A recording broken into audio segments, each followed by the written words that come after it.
everyone. Thanks so much for having me. I'm very excited to be here doing this class on barriers to deliberative democracy, focusing on functional factors.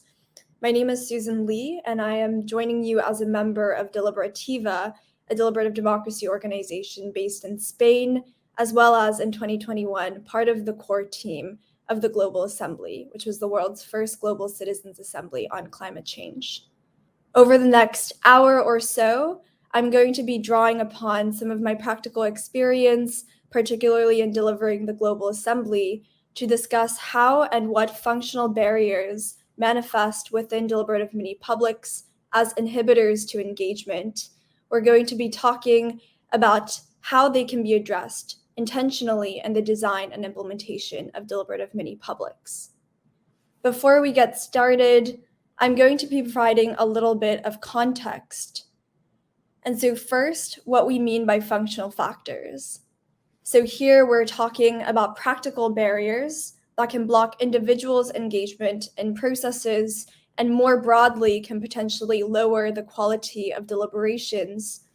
So for example, for participants, there are things like lack of time due to childcare or work, lack of access to transportation, in online deliberations, lack of access to internet, or language barriers in multilingual deliberations, as well as sort of more social emotional factors, such as feelings of unwelcomeness within processes.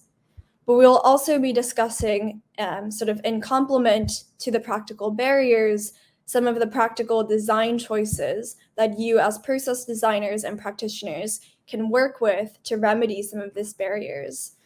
And so while the focus will be primarily on what practitioners can do to alleviate these barriers for participants, I think it's also useful to see what practitioners themselves and surface the context in which practitioners themselves are operating within the context of. And so, for example, functional barriers that process designers themselves might face are things like limited time, capacity, funding, language barriers themselves.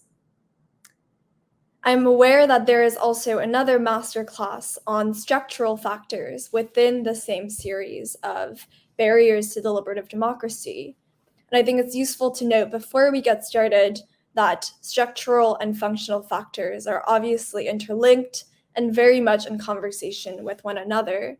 So for example, individual participants' poor internet, let's say, might be informed by structural infrastructure flaws.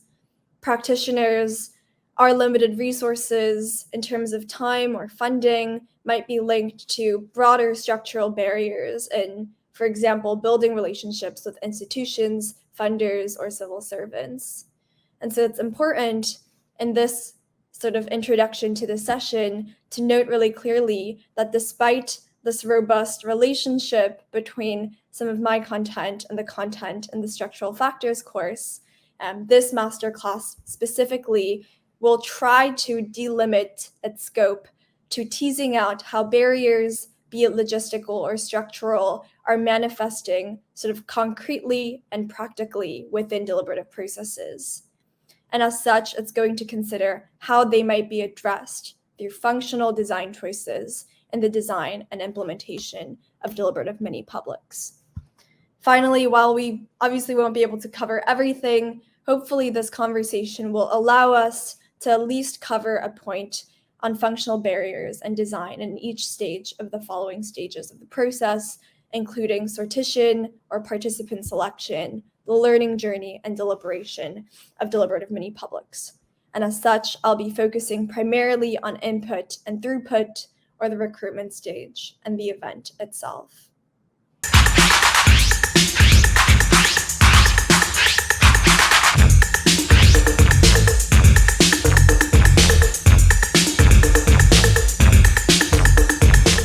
So within this context that we are speaking with, so deliberative mini-publics, it's useful to clarify in the beginning that DMPs generally use a process called stratified civic lottery, or referred to sometimes as sortition, to select participants. So the idea is that this pool of final participants in these processes forms a sort of microcosm mini-public or cross-section of a given public at hand. And generally, this is done through a process of two-step sortition in these processes. So first, invitations are sent out to a pool of people much greater than the number required of final participants, generally done by random mailings through postcodes or through text messages, through phone registries. And where this is not possible, it can also be done through door-knocking recruitment or on-street recruitment. And secondly, of the pool of people who respond or opt into the process in this first step, a second random selection or stratified sortition is made. This time stratified by a number of demographic criteria, such as gender, age, socioeconomic class, such that the demographic proportions in the pool of final participants reflects that of the wider public at hand.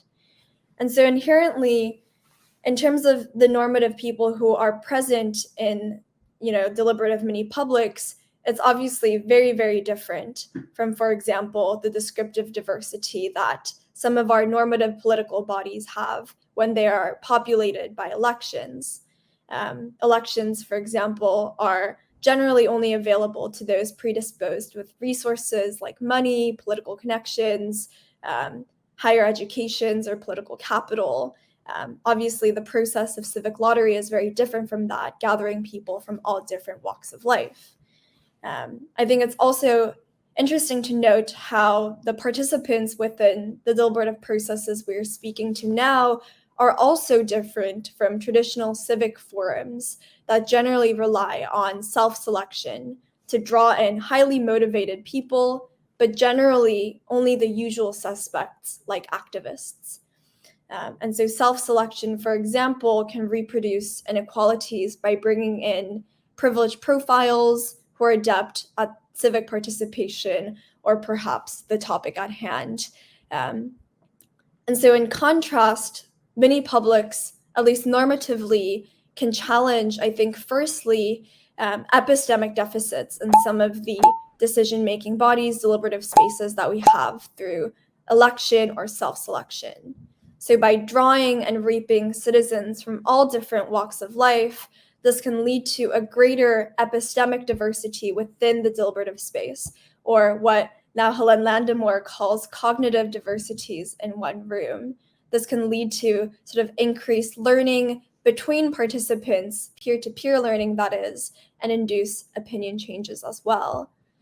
Also, obviously, the target pool that comes out at the end of civic lottery processes can satisfy ethical norms around the need to increase the descriptive diversity of participants who are engaging in the public sphere. I think at the same time, it feels important to point out that it feels amiss to characterize sortition as the sort of infallible or somehow a process that is immune from the wider structural and functional factors that inflect other forms of political participation. And so for one, this is primarily because civic lotteries themselves, though conducted often through computer algorithms, are ultimately products of humans and the decisions of ourselves, often practitioners, and therefore should be viewed and interrogated as such. So for example, while stratified sortition generally yields a statistical mirror of a given population or public, there are also proponents, for example, of technical decisions like purposive sampling and recruitment, that is to overrepresent or positively discriminate disempowered groups. And this is also sort of comes with its attendant trade-offs. For example, given that overrepresentation of minority groups can increase perceptions of agency and activation within deliberations, but it can also undercut the statistical legitimacy of these processes. And so there are trade-offs at hand here. I think it's important to note that.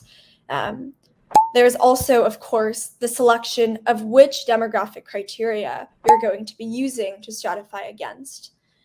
Obviously, common criteria include things like age, gender, race, educational level, but processes can also consider things like attitudinal stratifying. This was, for example, the case of the Global Assembly that considered and sort of intentionally made sure that the balance of attitudes on climate change were reflecting the sort of most up-to-date opinion polls on climate change at the global level. Excuse me. There's also, for example, sort of scholarship right now, as in the recent webinar conducted by Azucena Moran that has highlighted, for example, the need to move beyond sort of traditional or, quote, easy categories such as race, which are often rooted in colonial histories, and instead sort of dig deeper as practitioners for sortition categories that can see and empower, quote, existing publics. And so the point that I'm trying to make here is that rather than sort of mystifying sortition as somewhat of a magical black box that reaps the many public, and before any trade-off decisions, considering some of these at times discretionary decisions within the recruitment process itself can also encourage a little bit more intentional and inclusive practice. Jumping straight into the second question around promotion strategies, I think given that deliberative mini publics or civic lotteries deliberative mini publics are using civic lotteries, this question really applies to the first step of the lottery process, that is the invitation of potential participants.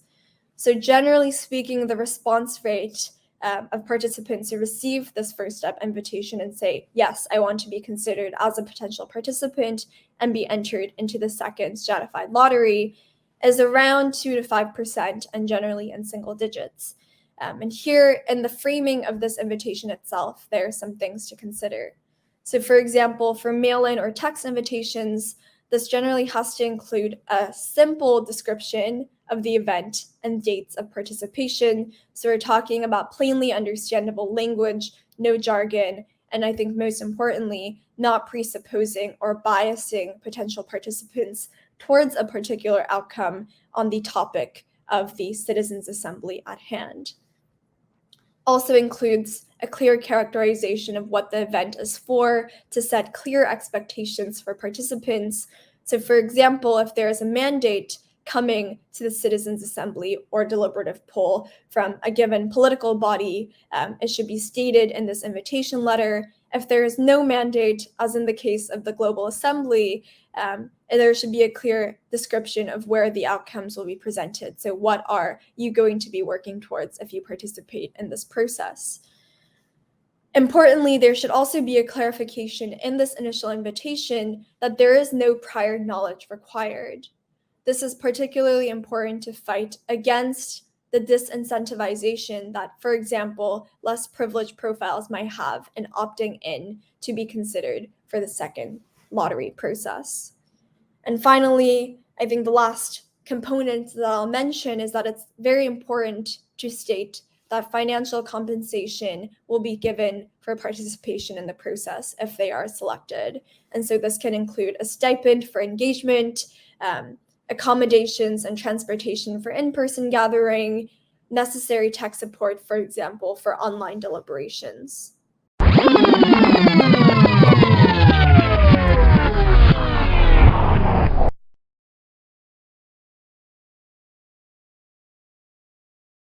Before the deliberations begin, so when participants first enter into the process, there is no prior knowledge required from citizens on the topic at hand, and this is essentially a central tenet or basement of deliberative mini publics. So in contrast to expert or, let's say, technocratic deliberation, citizens' assemblies themselves are premised on both normative and practical ideals around diversity. Participants in deliberative mini publics are generally coming from all different walks of life. For example, in the case of the Global Assembly, of the 100 participants in the process, around a quarter of them were not fully literate, 75% earned less than $500 a month, only around the quarter had over 12 years of schooling. And so we're talking about a very, very different pool of people than, for example, experts or politicians. And not only is this a moral argument around, for example, expanding citizenship, valuing different kinds of knowledge and lived experiences, greater diversity itself in these processes is seen as a key element that enables participants to learn new perspectives that they may not have encountered before from their peers, in addition to experts, but also therefore to induce greater opinion changes and develop increased internal efficacy for coming up with essentially creative solutions to the problems at hand. And so, in contrast to the fact that there is no prior knowledge required before coming into deliberations as an important factor of these processes, there is scaffolding within deliberations to level out some of the asymmetries that may exist in levels of knowledge that participants have on the topic at hand. And this is generally done through what is called a learning journey. Generally, in deliberative mini-publics, the first sessions will be dedicated to hearing from experts and stakeholders from as balanced of sides of the spectrum as possible on the given topic at hand. And so I would say during deliberations, the first bucket of information that participants should be provided for is knowledge about the topic at hand. The second bucket of knowledge that I think is really important to consider that participants might be provided during these processes, in addition to information on the topic of the assembly itself, is knowledge about the process. Who organized this assembly? Where is it or its outcomes going? Things like decision-making rules, how are outputs going to be co-created? And so some of the background information that has to do both with the organizers of the assembly itself, but also the processes that are going to be governing the decisions and sort of working structures of the assembly members or participants throughout the duration of the assembly.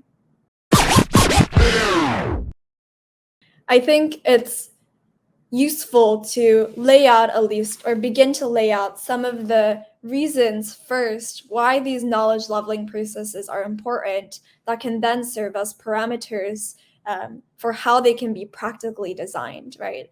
And so what are we aiming for before going into more detail, some of the functional ways in which they can be designed. So from sort of the most foundational, simplest of bases, learning journeys within deliberative mini-publics is, in one sense, a leveler of some of the structural barriers to engagement. I think it's interesting and useful to think about learning journeys as being sort of levelers of these various systemic and structural inequalities even that participants are coming into this process with. So this means that it enables people who may be completely unaware of the topic at hand, or who may not have had the resources or interest to engage in this topic prior to their engagement in this process, to then be able to participate more actively in discussions by providing them the tools to do so. It also discourages those who may be better educated or more interested, like activists or highly educated participants, from sort of cannibalizing the discussion by leveling out some of the asymmetries that exist before the deliberations start. Also, learning journeys are important insofar as they can undercut misinformation and polarization, and attempts to remedy, in some sense, the echo chambers of knowledge that participants are coming in from. Proponents argue that, of course, finding common grounds through the weighing of pros and cons is much easier and more productive when done drawing from at least a common base of information that participants have gone through this learning journey together, drawing from the same set of resources. So moving on now, in terms of practically designing this process, I think a few tips that may be useful to keep in mind, the first of which is the importance of a separation between us as practitioners or process designers and the designers and authors of the learning journey at hand. If the aim of the process itself is to provide as balanced of perspectives as possible for assembly members across the spectrum, the ideological spectrum of the topic at hand, the separation between teams designing the process and teams curating the learning journey can optimize independence and decrease bias or presupposing of outcomes towards one direction or the other. So for example, this can look like the selection of an information or scientific panel who elects speakers, expert witnesses to speak to participants, or who themselves, for example, write and author the written information material. Obviously, despite some of these expectations and functional design choices like separating out information panels from process designers, some frustrations can be unavoidable when the process is actually happening on the ground. So for example, one frustration that can be experienced, for example, I think most markedly in climate assemblies, is difficulties securing speakers from really all ends of the spectrum on climate change. And here is one reason sort of why it's very important to make sure that the process itself is being seen as neutral as possible, rather than presupposing outcomes towards one direction or another at the topic at hand.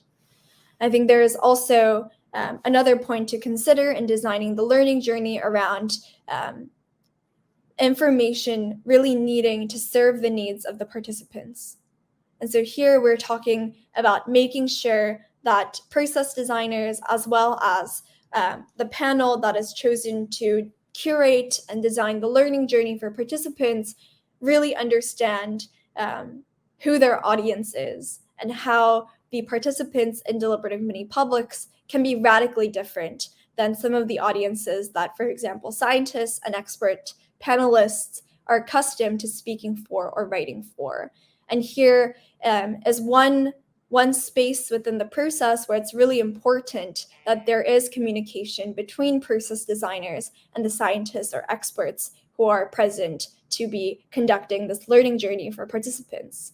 It is, generally speaking, process designers, practitioners who best understand the extent of demographic diversity within the participant pool and the needs that are present within that pool. And therefore, it is somewhat of our responsibility to be able to communicate that and train or brief the expert speakers on, for example, the importance of avoiding jargon, avoiding assumptions around prior knowledge, to make sure that the information that is presented is really serving the needs of the participants.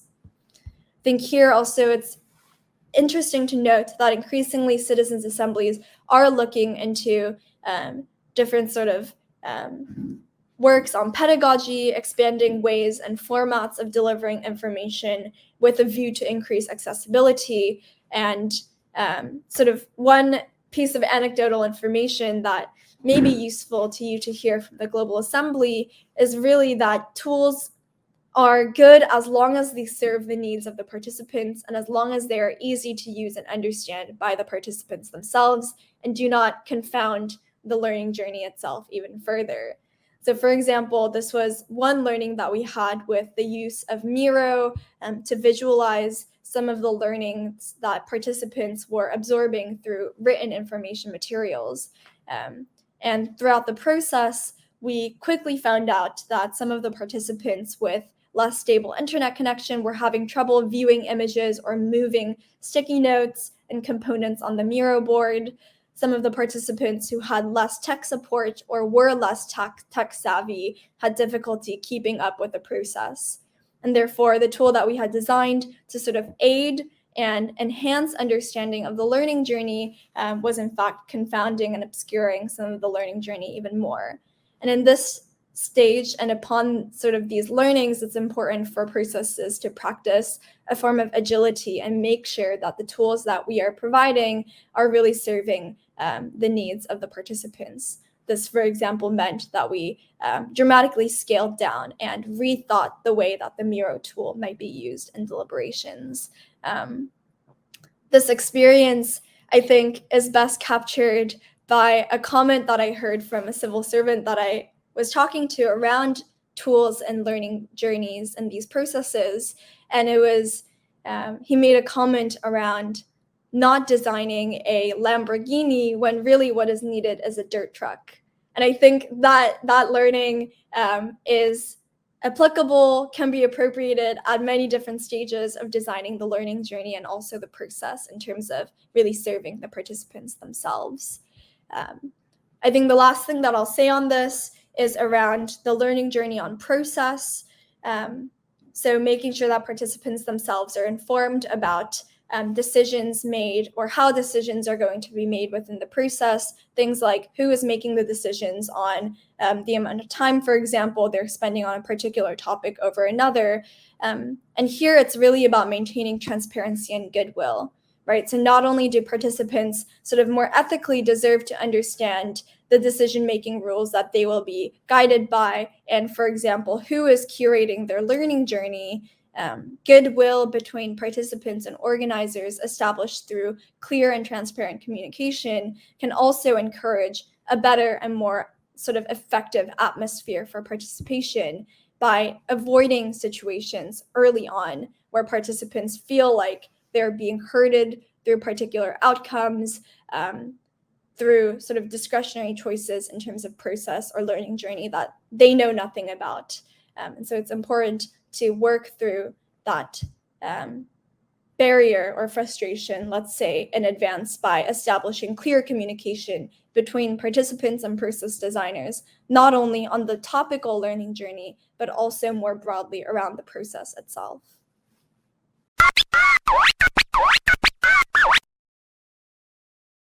Are just starting to get into this a little bit in the introduction and again now. And so within deliberations themselves, there are some obvious functional barriers, right? So things like lack of time. For example, if someone has to use their yearly leave from work to participate, that will be a real practical barrier for them to engage in these processes and really opt in that first stage of the sortition. There are things like caring needs or childcare duties, things like transportation barriers. In the case of online deliberations, weak or unstable internet can play a massive role in hindering or enabling participation within deliberations. So there are these more obvious functional and practical barriers, but I think there are also cases in which it's a little bit easier to see how structural or systemic inequalities as well are manifesting as functional barriers to participation in deliberation. And so this is things like the cases in which, for example, less privileged, less educated participants feel disempowered during the learning process and during deliberations itself, and therefore have social emotional barriers to participation as a product of this, whether it's lack of interest, for example. There's also things like barriers that illiterate participants might face during the learning journey and again during deliberations itself. If there are, for example, not the appropriate level of scaffolding at hand to really guide them through this process. And so I would say that for the purposes of this masterclass, it's important to consider the obvious functional barriers that we've talked about, but also how some of the practical inhibitors to engagement in deliberative democracy are informed themselves by some of these wider systemic inequities.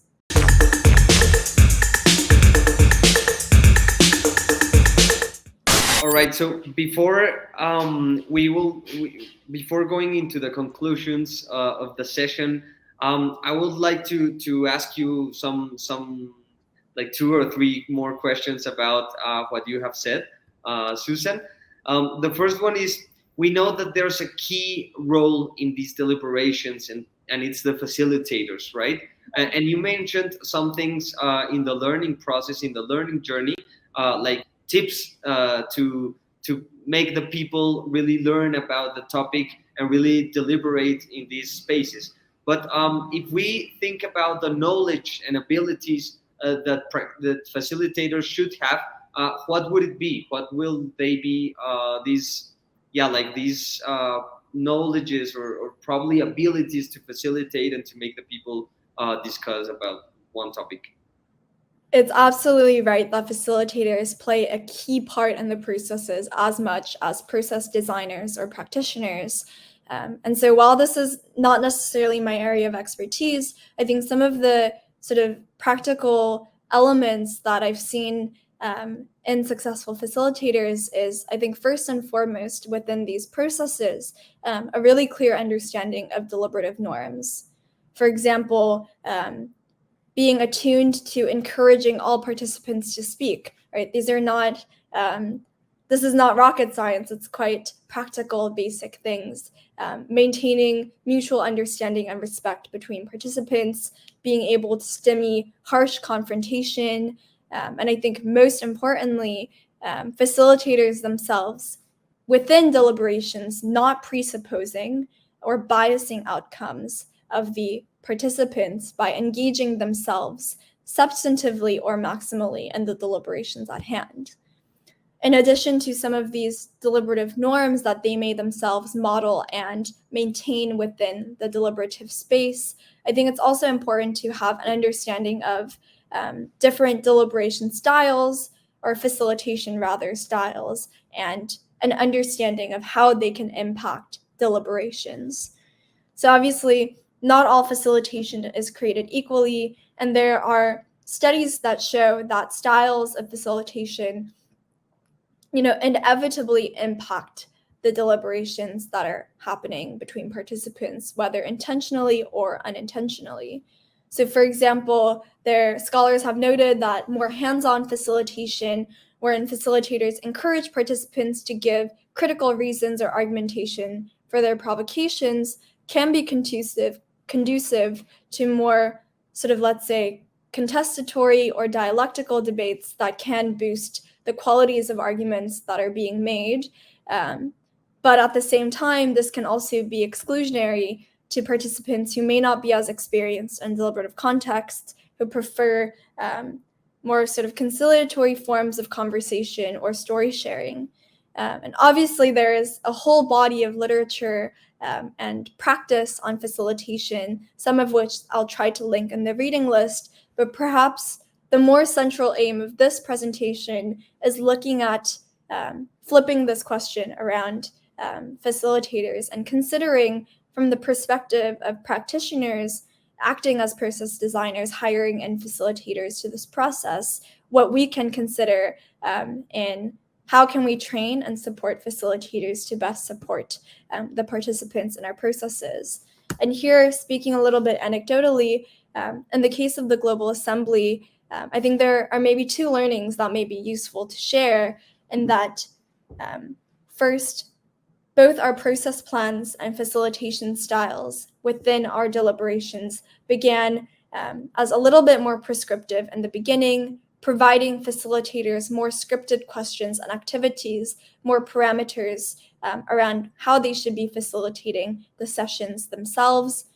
And it became increasingly less prescriptive towards the end of the process, enabling facilitators and in turn participants themselves to curate a little bit more their own agendas, for example, and their own conversations and breakout rooms. There are trade-offs involved in every decision. So for example, this kind of phasing out of prescriptive instruction to facilitators and in turn to participants can be good for inclusion, and it was made for this reason within our process, really making sure that we were providing the right level of scaffolding, not only to facilitators, but also, more importantly, to participants themselves, who are coming from massively different levels of experience with climate change, the topic at hand, but also with civic participation, with deliberation and talk-based politics. The frustration on the other side comes from both facilitators and participants that, for example, things feel a little bit too guided, a little bit too hands-on in the beginning of the process. So there is a balance here between trade-offs. I think the second point that I want to share here is around the importance, at least for us, and maybe this learning will be relevant to other processes, on sort of weekly meetings that can facilitate the agility of the facilitation team. And so, for example, in our process, we held weekly hosting circle meetings that convened all of the facilitators and other hosting support teams like note takers and editors with the process team. And it was in these meetings that we would have weekly debriefs about how deliberations went, how did the process plan work in each of the different breakout rooms. And these sort of meetings, while it's a sort of simple solution, is really critical to be able to pool knowledge on how each of the breakout rooms are functioning and assuage a little bit those blind spots that we as process designers have and how the process itself is being delivered and facilitated in each of the breakout rooms. And I think the point here is that there are inevitably going to be gaps in the process that you design versus the process that is delivered and facilitated and lived and experienced in each breakout room. And that gap is often inevitable. But it is something about, I think, holding that tension between letting go and really trusting the facilitators to be able to serve the needs of the participants in their breakout room, versus also building in scaffolding like observation, like meetings, that can enable group learning that then informs the ability to be agile. And so, for example, the agility that we were able to practice on the Miro tool for learning would not have been possible without these weekly debriefs with facilitators, really making sure that we as process designers understand how our process is being lived on the ground by participants and facilitators. Thank you, Susan. So interesting knowing about these processes of the global assembly. And when we talk about functional barriers in these type of deliberative initiatives, we might think about incentives, no? Incentives for the people who are participating here in these processes. So the second question will be how to compensate the time of citizen participation in these deliberation spaces. If you want to talk about a little bit about the Global Assembly, that would be awesome also. Thanks, Sebastian. This is really important, right? Compensation is a central part of how inclusive spaces are made of deliberative mini publics. And so from the logistical side of things, obviously, I think compensation for participation is a requirement for these processes, but it also includes, for example, reimbursement for expenses, whether it's carers and childcare, for example. I know some processes also have like side events for children that can make it a little bit easier for caregivers to participate in these processes. In addition to the stipend, there's also, as part of practical things that process designers can do to alleviate some of these functional practical barriers, a willingness to meet accessibility requests of participants. This means, for instance, in sort of in-person events, the venue should be physically accessible if it is in person. And I think increasingly so, citizens' assemblies and other forms of deliberative mini publics are placing an emphasis on participant welfare. And so whether it's creating things like cool-down rooms for in-person events, or providing access or connections to counseling services, providing for welfare needs in addition to the basic requirement of providing stipends for participation, is becoming more of a best practice within these processes. I think in addition to some of these best practices, it's just important to note the importance of accommodating needs as they arise. For example, in the case of the Global Assembly, our deliberations were online and multilingual, which obviously creates a whole different context than some of the other precedents that we have on citizens' assemblies on what needs participants need to be catered to for. And so, for example, this meant in terms of online deliberations, tech support was provided to all participants. This can be done, for example, through reimbursement of on-site tech support volunteers, but in our case, it was done through permanent local hosts who were always accompanying the participants in deliberations. This, for example, meant that the participant would travel to the workplace of the community hosts, the local hosts, and use the devices that were at that center, use the internet connection that were provided for that may not be available in their homes. There was also, very clearly a stated intent that we would be providing tech support to participants who are not savvy using Zoom. That was also delivered through these community hosts to make sure that we were providing the scaffolding necessary for participants to have an inclusive experience within deliberations. Devices, also, it's important to note, were provided, through these local hosts. And there was a willingness of the core team as well to work with participants to solve connection issues when local hosts were having difficulty. For example, I remember that we had mailed a backup generator, for example, to a participant and local host pair who are really struggling to maintain internet connection.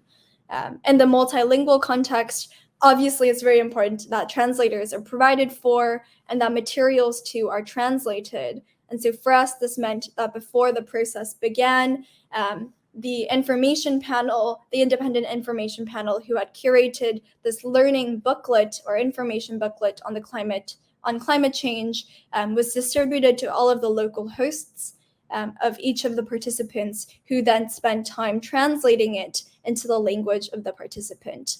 And also, for example, recording audible versions of the information booklet if the participant was illiterate.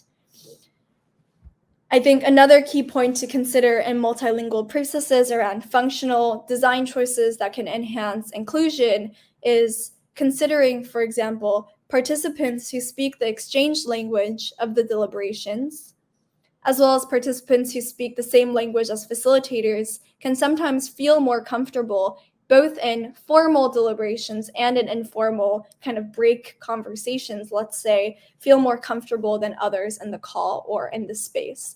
And so it was really important to make sure also with our training with facilitators and with local hosts to make sure that informal conversations between facilitators and participants were being had with translators present, and just being cautious and attuned to making sure that language barriers were not excluding some of the participants who are present. In addition to some of these more practical design choices that practitioners can consider to optimize inclusion in deliberative spaces, I think it's also important to note that design choices catered to inclusion also happen in the design of the process or process plans of facilitation and deliberation as well within these processes. And so I think first and foremost, this work begins at the very start of processes with the design and selection of an appropriate framing question and the learning journey that flows from this topic. Generally speaking, in deliberative mini-publics, we're not asking participants coming from all different walks of life to become PhD experts on these topics, right? Those already exist. Rather, the aim is to ask participants and provide the conditions for participants to be able to draw on their diverse strengths to their advantage and amalgamate those through deliberations with one another to come up with fresh solutions to different trade-offs. And inclusion can be attenuated if the framing question itself, from the very beginning of the process, is too technical. Further, in addition to being understandable, framing question and the process that flows from this can also hinder inclusion if it is not open-ended enough. For example, if it prescribes particular outcomes or biases participants towards certain topics or outcomes during the process. And obviously, speaking to frustrations, to some degree, there are always discretionary choices that are being made by process designers in the design of facilitation and deliberative plans. For example, how much time to spend on one topic versus another one. And some of these choices can lead to frustrations around participants and facilitators too, who can feel that they're being herded towards certain outcomes. And so it's really important that these frustrations be assuaged intentionally by transparent communication on process in advance. For example, as we've spoken about before, another solution, for example, can be creating opportunities for participants themselves to design the agenda, whether it's asking for participants to request new speakers or more information on certain topics after deliberations have happened, sort of midway through the process, or providing opportunities to crowdsource topics for future weekends directly from participants themselves to give them more ownership and agency over the process itself. On the facilitation side, we've spoken already a little bit to different facilitation styles and training of facilitators to optimize inclusion. So I think one thing I'll add here is around the practical importance of convocation and easing participants into the process. So if we've already talked about leveling knowledge asymmetries through the learning process, this is not just contained to the topic at hand. There should also be a leveling of participation asymmetries, recognizing that the participants in these processes we are convening are coming from dramatically different levels of experience with talk-based politics with deliberative settings. And so here we're speaking to the importance of onboarding, ice-breaking, small group discussions before going into larger plenary discussions, practical scaffolding steps to be able to ease participants into the process of deliberation itself. Another solution that, or sort of practical design factor that practitioners can consider are things like norm setting in the beginning of the process, asking participants themselves to come up with conversation principles that will guide them throughout the next weeks or months, sort of group agreements to guide good behavior and goodwill between participants established early on in the process to make sure that participants are guided to be on the same page for to the degree as possible, to the highest degree rather as possible. In the case of the Global Assembly, we saw that this was particularly important in multilingual processes where there are so many sort of barriers to connection between participants themselves, barriers to engaging in deliberations that are even more accentuated than when everyone is speaking the same language. For example, we are talking about participants who may not have used Zoom before, who may not have been participating in discussions on climate change before, who are also coming into this space, having to wait for translations, not understanding what someone is saying before their translator explains it to them. And so just attenuated conditions that are calling for more intentional design choices that optimize inclusion on the part of practitioners. In our case, the first session of the Global Assembly did not happen in plenary for a intentional reason. Rather, they happened in smaller breakout rooms of 5 people each and were wholly dedicated the first 3-hour session to ice-breaking, to learning about the peers in the room with you, and doing story sharing exercises about ancestors' hopes and dreams for future generations to make sure that when we convened in plenary a few days later, participants were attuned to the rhythm of conversation required when there is translators on hand doing consecutive translation, attuned to the norms that would be practiced within their breakout rooms, attuned to how essentially the deliberations would function in larger contexts as well. And so these are sort of easing in steps that are built into the process to increase inclusion. And I think in line with this, maybe the last point that I'll make is the importance in the process plans of building in different communicative styles into deliberations to maximize inclusion. Intentionally building in different communicative styles. So while deliberation itself is, traditionally premised on things like sound reason giving and argumentation, there is also a body of work that shows that disproportionate privileging of, let's say, the unforced force of the better argument can also be exclusionary at times to participants who have less experience engaging in this kind of discussion, have less prior knowledge or time to read up and really dig into the topics at hand, or prefer, for example, narrative styles of communication. And so while weighing trade-off questions through sort of reasoned argumentation is no doubt a central piece of deliberative processes, activities of different formats and communication styles can also be intentionally built into process plans to assuage some of these asymmetries and differences in communication styles. For example, this can include activities, as in the GA, story sharing about families, placing an emphasis, particularly in the beginning of deliberations, around, let's say, sharing about ancestors' lives and hopes and dreams for future children and great-grandchildren as a way of setting up the learning and more sort of argumentative discussion to come later on historical impacts of climate change, future projections of climate change, bracketing these more sort of technical conversations and opportunities that will arise to give more reasoned and argumentative provocations with activities centered around narrative, story sharing, things that may be more accessible to participants to ease them into the process. So I think the point that we are generally arriving to is that despite some of these intentional design choices that we are speaking about, there will inevitably be frustrations, right? Some breakout rooms will have less internal efficacy and social inclusion than others. Sometimes there will be practices in breakout rooms that run counter to the deliberative norms or conversation principles that are established, even if they are in the very beginning of the process.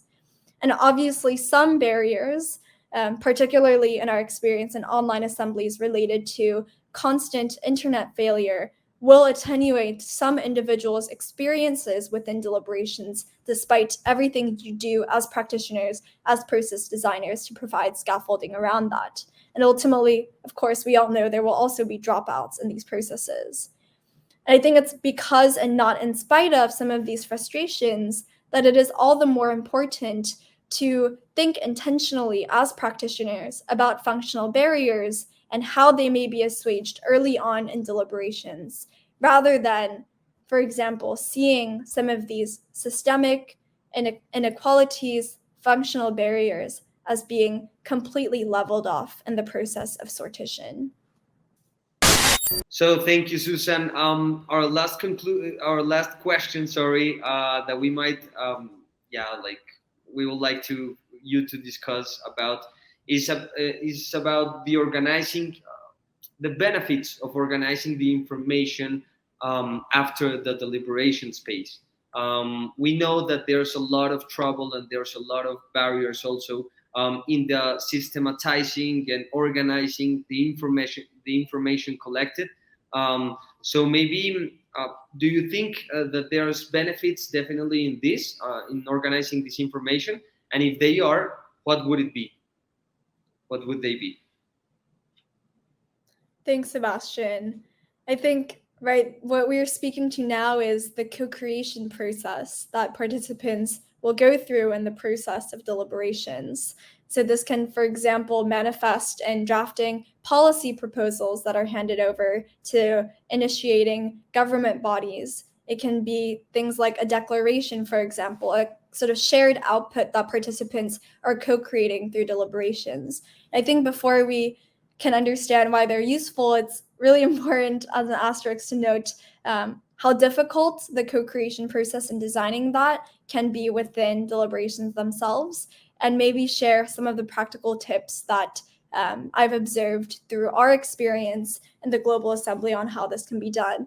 And I think the first step, the first difficulty, and also the first practical tip that I can bring to this table is maintaining independence and separation between practitioners who are designing the process and the editors, for example, who are drafting proposals and consolidating outputs from participants, organizing and systematizing them.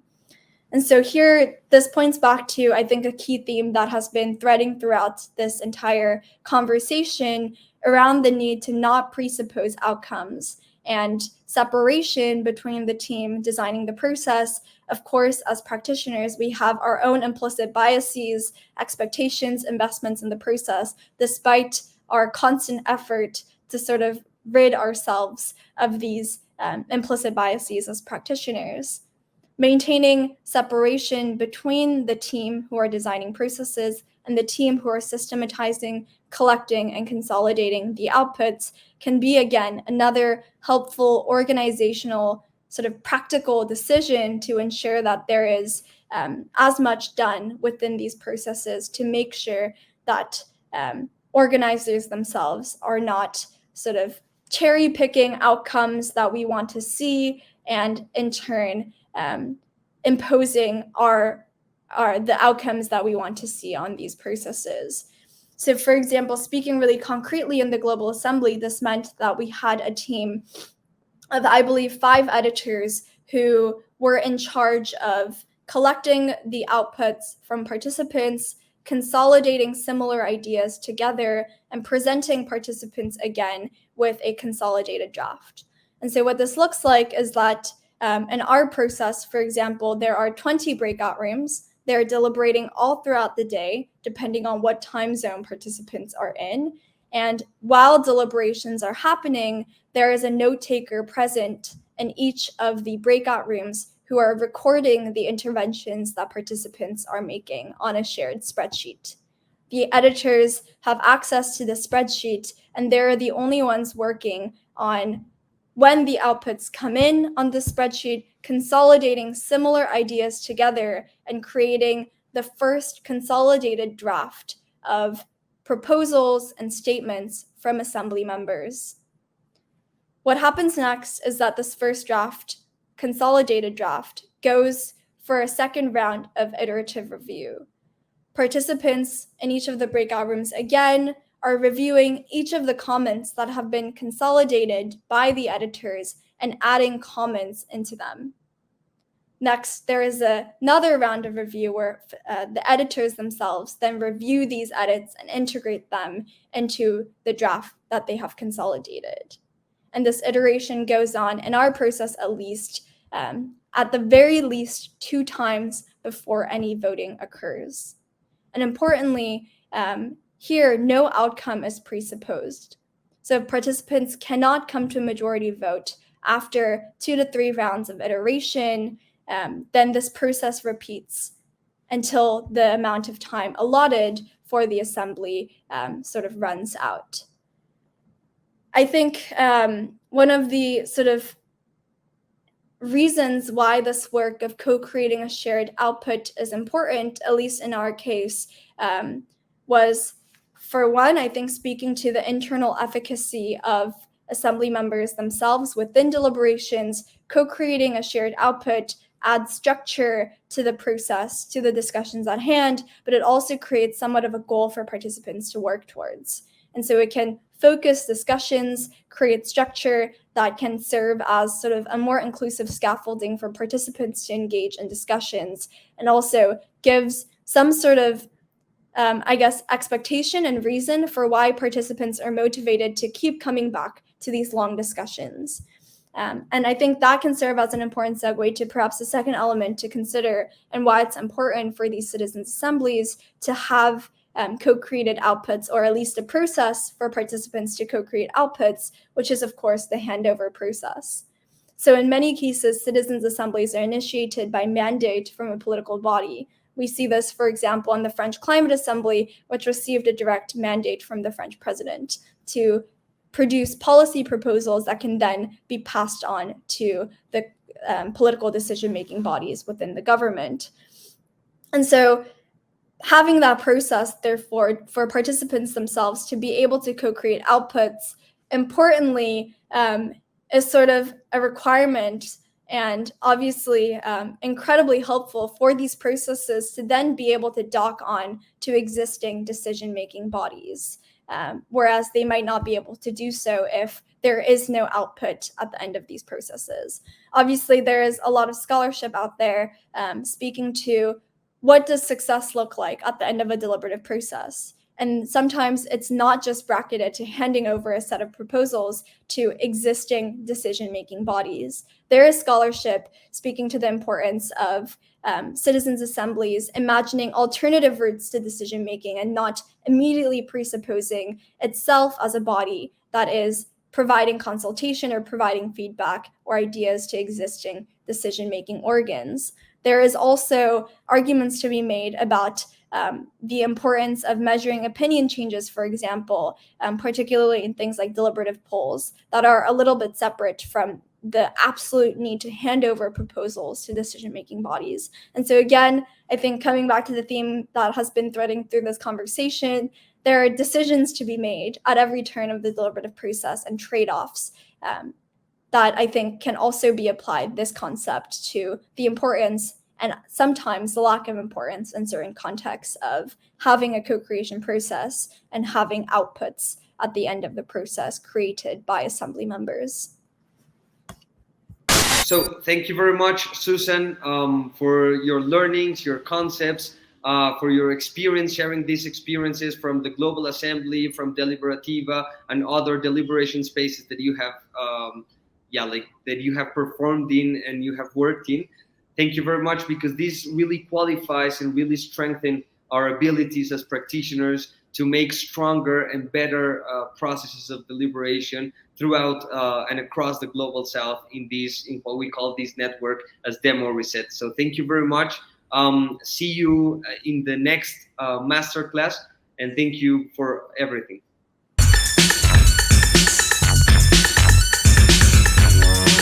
I think I'll end with a few points that can serve as more foundational and sort of lenses, let's say, to view some of the more practical, detailed tips and experiences that I've shared throughout this presentation. And I think the first place I want to start is talking about the positionality of ourselves as practitioners. And so I think we can all agree that the kind of goal, or let's say normative aim, of deliberative mini publics and our role as process designers and as practitioners is to place the process over the outcome. In other words, provide more or less a vessel for participants themselves to form their own opinions and conclusions. But I think, if anything, and hopefully this conversation has been able to highlight this, in practice, things are not as straightforward. There's always a tension between being hands-off, providing as empty of a vessel as possible, versus really recognizing and seeing some of the asymmetrical barriers to participation amongst individuals, and in turn providing scaffolding to attend to them. This is what one of the readings that hopefully I can link in this masterclass describe as this foundational tension between equity and equality in processes. And I think, more broadly speaking, trade-offs or decisions between certain functional design factors are embedded at every turn of designing these processes. Whether it's positively discriminating for underrepresented groups in the recruitment stage, sacrificing deliberation time to give everyone equal time to read during deliberations rather than outside, for example, keeping different inequalities in the amount of time people might have outside of deliberations to read up, or designing more prescriptive facilitations into the beginning of deliberations and balancing inclusion versus being too hands-off. In any case, there are decisions at every turn of the process. And I think one thing that I've come to understand, and primarily directly really from my colleagues at the Global Assembly, is that while neutrality may be the normative ideal for practitioners, integrity better describes the descriptive reality of being a practitioner running a process like this.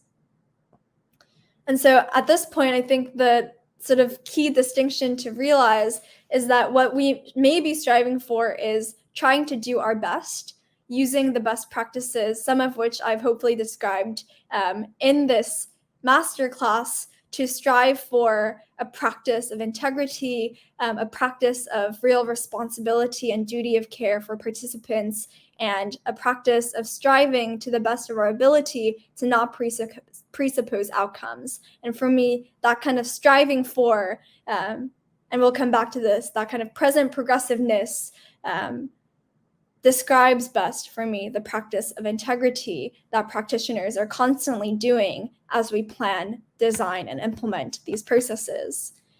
And on the flip side of that, it may be useful to just highlight really briefly the danger in claiming that some of these processes can be neutral, right? Making this claim can obscure and also, I think, mystify the very human and, right, though reasoned, sometimes discretionary choices that we as practitioners are making behind the functional design factors of such processes.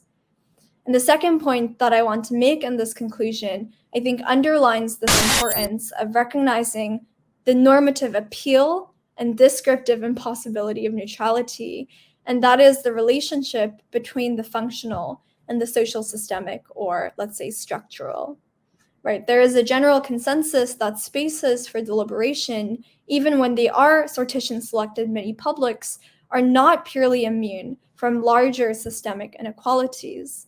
That is, deliberative spaces are not exogenous, let's say, to systemic inequities to participation writ large. And despite the helpful role of civic lottery, this is still very much the case in practice. So even if they show up as functional barriers, be it a lack of time or a lack of interest, inability to connect online, these barriers are obviously informed by larger systemic inequalities.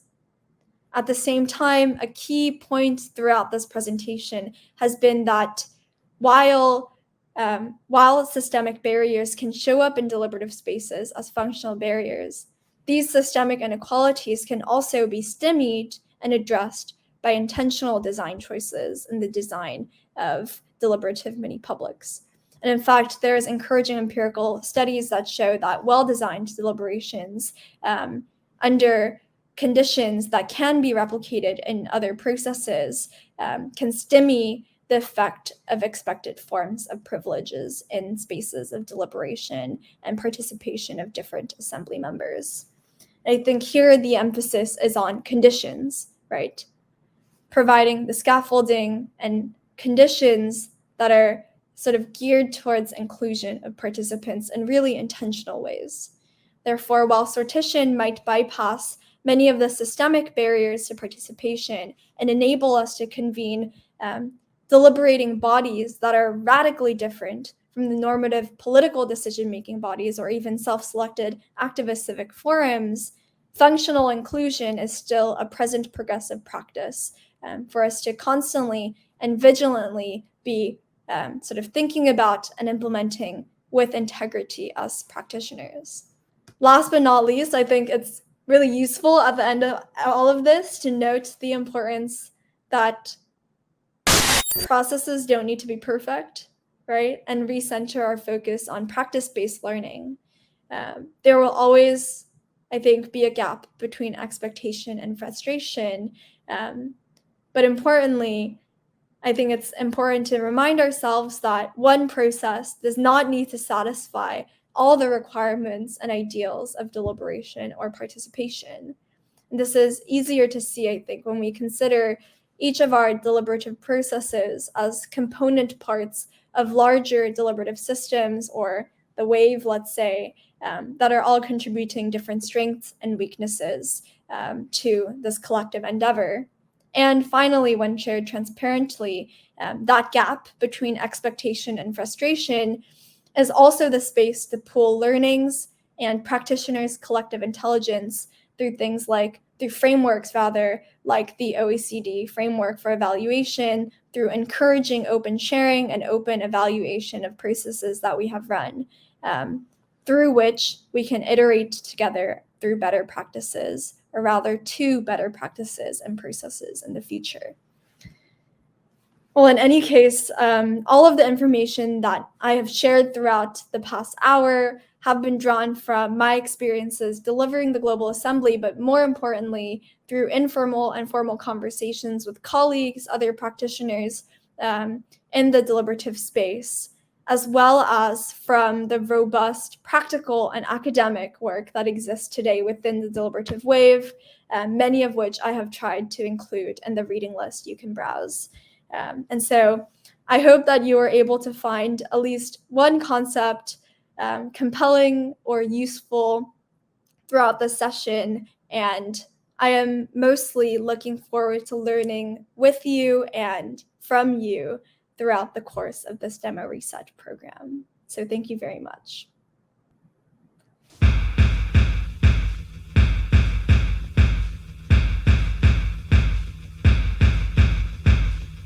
So thank you, last but not least, to everyone who has tuned into this session. I hope we can keep learning and talking for resetting democracy in the Global South. So thank you again for being in Demo Reset. And as a reminder, the next class will be Free Participation, Inclusion by Civic Lottery. So we look forward to seeing you there too.